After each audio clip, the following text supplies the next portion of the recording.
Hello, friends. Welcome back to our YouTube channel.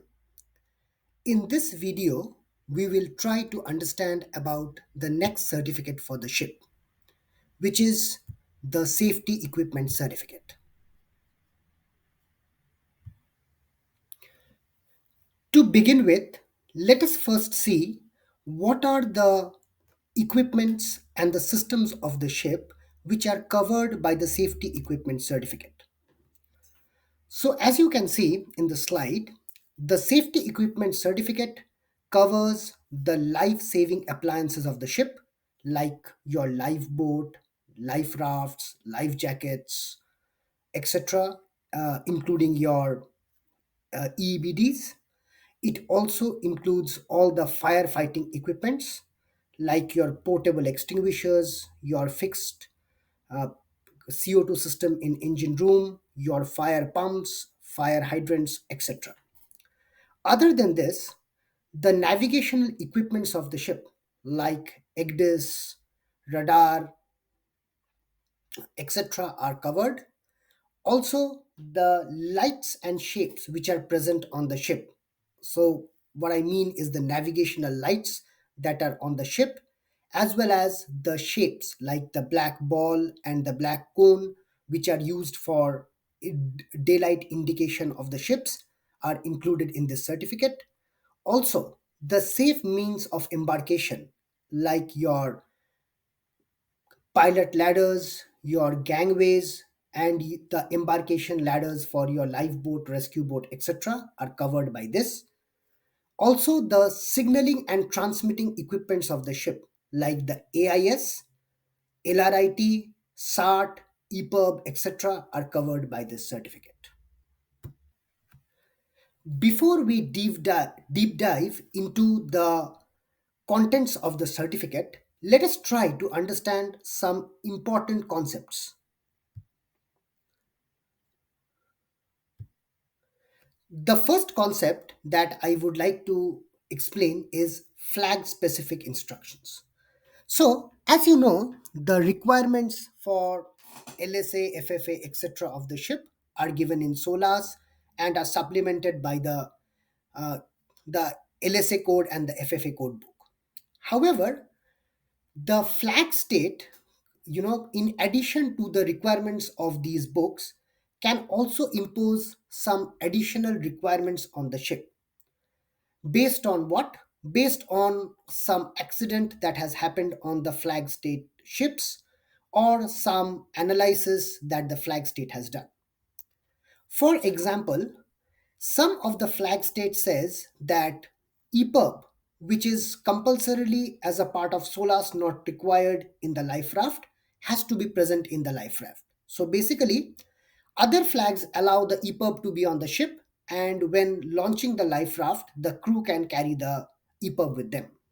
But this particular flag mandates that while the life raft is serviced and as a standard packing inside the life raft, the EPUB has to be present.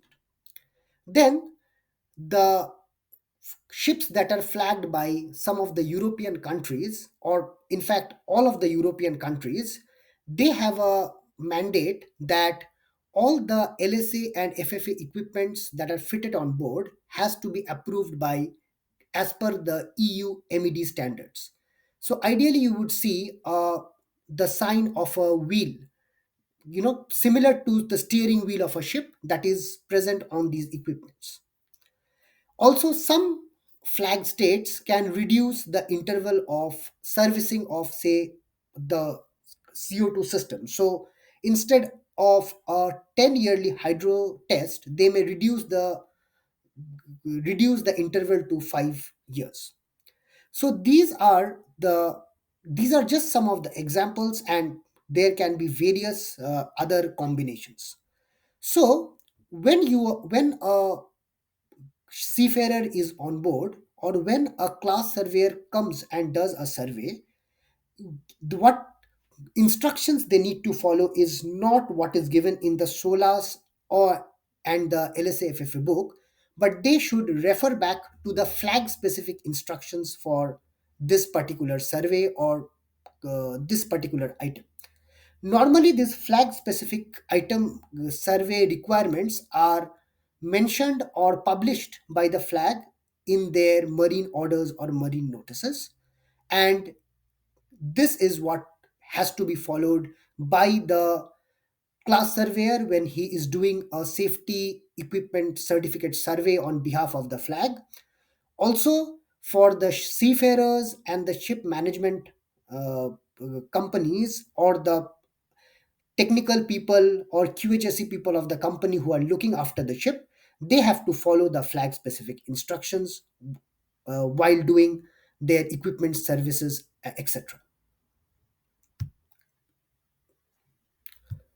The next important concept that I want to discuss is the qualifications of the service technicians who do service for the different LSA, FFA items or other items.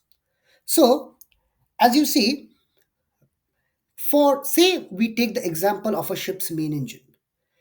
If the main engine is overhauled, the piston is pulled out and overhaul is done by the ship staff, and then that report is presented to the class surveyor, the class surveyor would accept that report and be happy that the ship staff have done the job. But when it comes to a lifeboat or say a life raft, this is not the case. Even though the ship staff may be well qualified to service these equipments, the service done by the ship staff will never be accepted by class or the flag. The reason behind this is the risk that is involved with the service. So, say a generator on a main engine is serviced by the ship staff and there is something wrong with the service, then there would be a breakdown of the engine or the breakdown of the generator. But the chances that that would cause eventually cause to a loss of life is very less, or would be less than say a lifeboat or a rescue boat. But if the ship staff does a service of the lifeboat or the rescue boat, and because of a wrong service, if during an emergency these equipments cannot be used, that can directly lead to loss of life. Hence, the flag states stipulate that the service of these essential LSA and FFA items have to be done by technicians who are properly trained, qualified, and certified as per certain standards. For example, when during the annual surveys, we have seen the lifeboat technician coming on board and doing annual servicing of the lifeboat and the lifeboat davit, along with, say, a rescue boat and rescue boat davit. Also, every 5 years, the lifeboat and the rescue boat, along with their davits, need to undergo a 5 yearly thorough inspection followed by a load testing of these equipments. The servicing of these equipments can only be done by a technician who has undergone the training from the manufacturer of the boat and the davit, as well as the company for which the technician works has been audited and approved as a service supplier by classification societies. On top of these, certain flag states also impose a requirement that the company undertaking the service has also to be vetted or inspected by the flag administration. So, for a lifeboat or rescue boat and davit technician, a must is a certificate from the boat and davit manufacturer, and this also has to be type specific or model specific.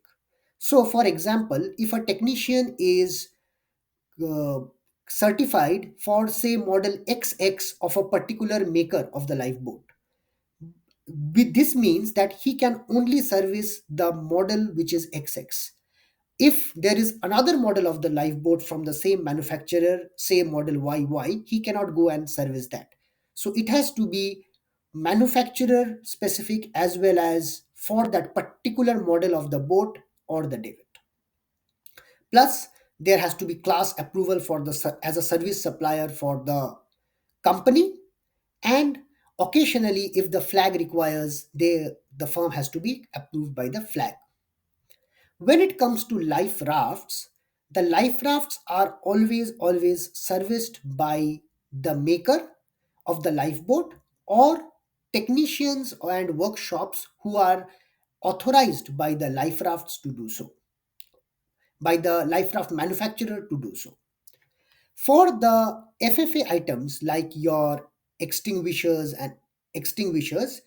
the LSA code and the flag requires have certain requirements which are to be met, and the technicians have to be trained and certified as per these standards. The firefighting or FFA technical companies, they also most of the times have approvals from class societies as a service supplier. Next, during the safety equipment survey, every year we would have seen a technician doing a VDR APT or voice data recorder annual performance test. This test can only be done by a direct representative of the VDR manufacturer, as well as this manufacturer carries a certificate, or rather the company which is doing the APT carries a class approval as a service supplier. So next, if we come to AIS, SART, EPUB, etc., so you would have seen these are normally done by the radio technician who comes on board to do the annual radio survey. So along with that, he does the annual uh, service or the annual performance test of AIS, SART, and EPUB. So these radio technicians normally they carry a GOC certificate which certifies that they are they have the adequate knowledge for servicing this equipments, as well as the company is certified by class as a approved service supplier.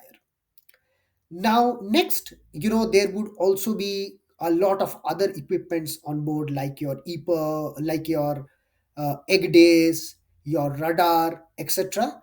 These services, when required, are normally always carried out by the service technician who is approved by the maker of these equipments.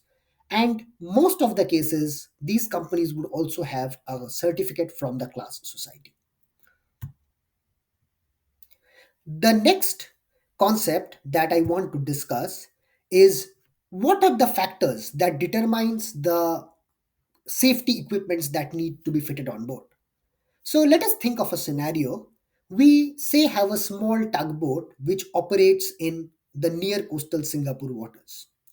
And secondly, we have a VLCC or a very large crude carrier which carries massive amounts of oil throughout the world. So, as you can understand, that the requirements for the safety equipments should ideally not be same for for both the vessels. So, if a small tug owner is said to comply or fit all the equipments that are fitted on the VLCC, he would probably, not have the uh, financial capacity to do it. So, based on the size of the ship, the requirements for the safety equipment are determined. So, say if a ship is below 500 GT, the most of the requirements of SOLAS uh, do not apply to this vessel, and the flag administration would give out their own requirements as to what navigational equipments or safety equipments needed to be fitted on board. Also, for the ships which are below the SOLAS convention size, many flag states issue what is called a non-con certificate or a non-conventional certificate. So this certificate is only issued to ships which are below the SOLAS requirement size of 500 GT, but they still the flag ensures that they have sufficient amount of safety equipments on board. Next is the operational area. So, a ship that is only doing coastal voyages in Singapore, right? So, they have for them, in case they have an emergency, they have all the, they have all the support possible. So they have support from the shore side, other ships can come and help them. But a large tanker, when it is doing open ocean voyages, may not have that kind of a facility. So based on the operational area also, the flag state can, can dictate the amount of safety equipments required, or as we say, they can exempt the ship from certain requirements. So say a ship which is only operating in Singapore near coastal areas, the flag may say that, okay, since in this case they do not require to comply with the ship lifeboat requirements of the ship, and just life rafts are deemed acceptable because the risk is low, they are only operating along the coast of Singapore. Similarly, the a VDR for a ship which is in the coast, the flag may say there is no requirement to fit a VDR because the ship is always within close contact with the shore authorities or VTS, etc. Similarly, if a ship is only operating in the tropical zone, then it does not need to have a TPA or thermal protective aid on board. The third factor is also the cargo which is carried by the ship. So, if it is a general cargo vessel which only carries non flammable cargo in containers, or a bulk carrier which only carries non flammable cargo, the requirements of the safety equipment can be different than a tanker or a gas carrier which carries highly dangerous goods or highly dangerous cargo. For example, in a normal cargo ship, a general cargo ship or a bulk carrier, you even a open lifeboat can be fitted, although they are never fitted these days, but can be fitted. But when you go to a tanker, you need to have a lifeboat which is totally enclosed. Along with that, you need to have a water sprinkler system fitted which can cool down the lifeboat in case when there is a fire on the ship. And also it has to have a air or oxygen support system in form of a oxygen cylinder inside the lifeboat, so that if there is a fire on the ship and the cargo is on fire and there is a lot of toxic gases, all the people can go inside the lifeboat, launch the lifeboat, start the sprinkler system to cool down the lifeboat, and then start the oxygen supply inside and continue breathing normally with fresh oxygen, and uh, get away from the ship that is on fire.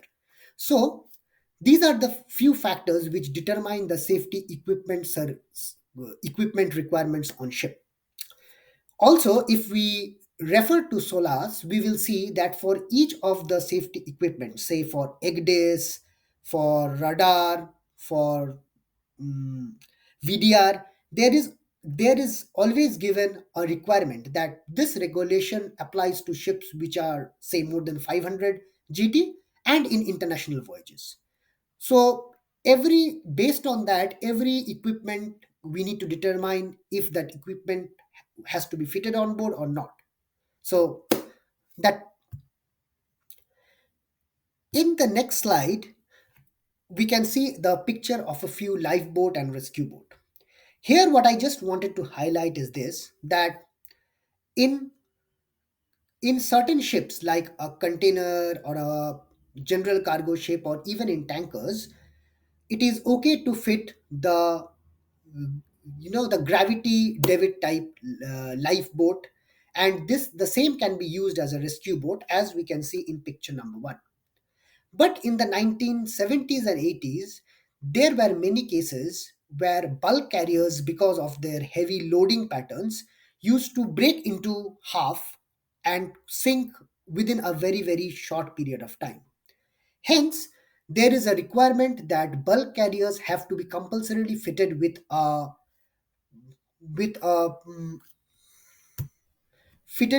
free fall lifeboat, as we can see in picture number 2, so that in case the ship breaks, this arrangement can be released within a very short period of time.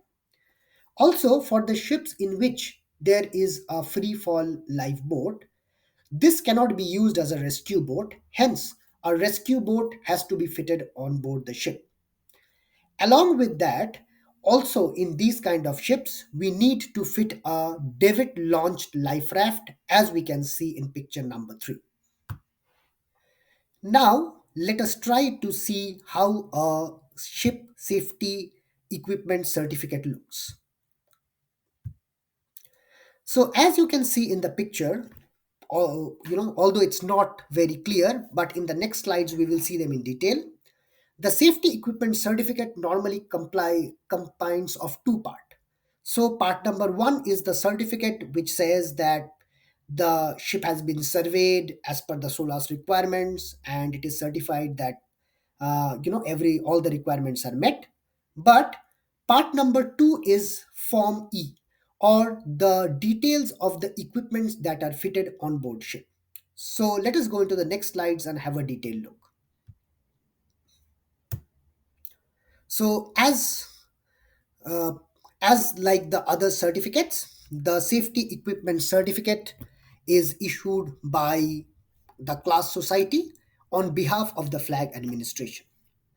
And the in the first page we can see the particulars of the ship, the ship's name, port of registry, and all the other details for identifying the ship. Next section the deals with the type of ship. So we have to identify that it is identified the type of ship it is, if it's a bulk carrier, oil tanker, etc. And then it is given the clauses of the SOLAS which the ship follows and which are met in this case. Also, what we would like to we see here is the operational area. So as we discussed that the safety equipments on board are determined by the operational area. So here, if you see that the operational area of a ship is near coastal, so then the safety equipments on the board be similar to would be as per the near coastal voyages, and this ship cannot go out in the open ocean. But if it is written unrestricted navigation, it means the ship can go anywhere in the world and it is supplied with all the safety equipments that are required. In the next page, we can see the Form E, or the record of equipments for the cargo ship. So it starts off with saying the total number of persons for which the safety equipments are provided.